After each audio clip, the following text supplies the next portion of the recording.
ছোটবেলায় একটা কথা বলতাম যে লেখাপড়া করে যে গাড়ি ঘোড়া চড়ে সে। কথাটা কি আসলেই ঠিক? লেখাপড়া না করলেও তো গাড়ি ঘোড়া চড়া যায়, তাই না? এটা জাস্ট কথার কথা।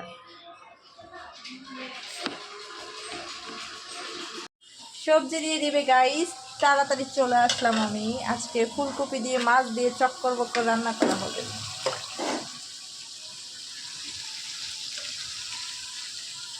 এখন অবশ্য ফুলকপির সিজন না, তারপরে কিন্তু একদম ফ্রেশ।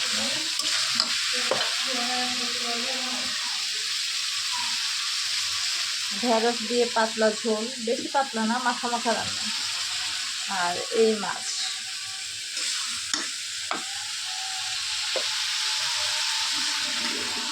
দাও, ঢেলে দাও। তুমি পাতিল সহ দিয়ে দিলে, এবার একটু নাড়া দিয়ে দাও, না হয়তো নিচে লেগে যাবে।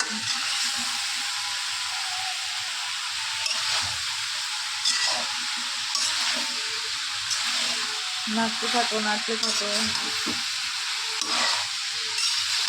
কালারটা কিন্তু জোস হয়েছে, তাই না? সেই সুন্দর।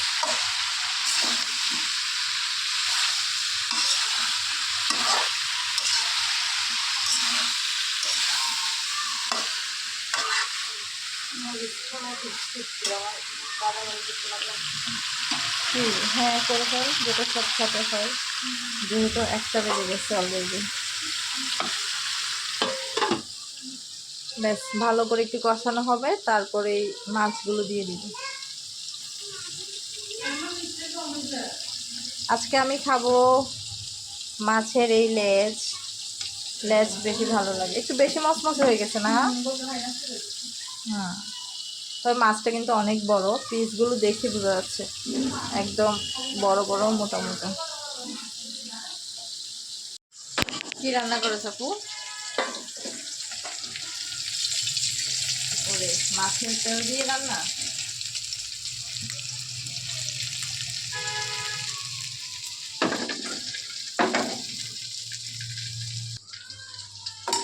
সবজি রান্না করবে?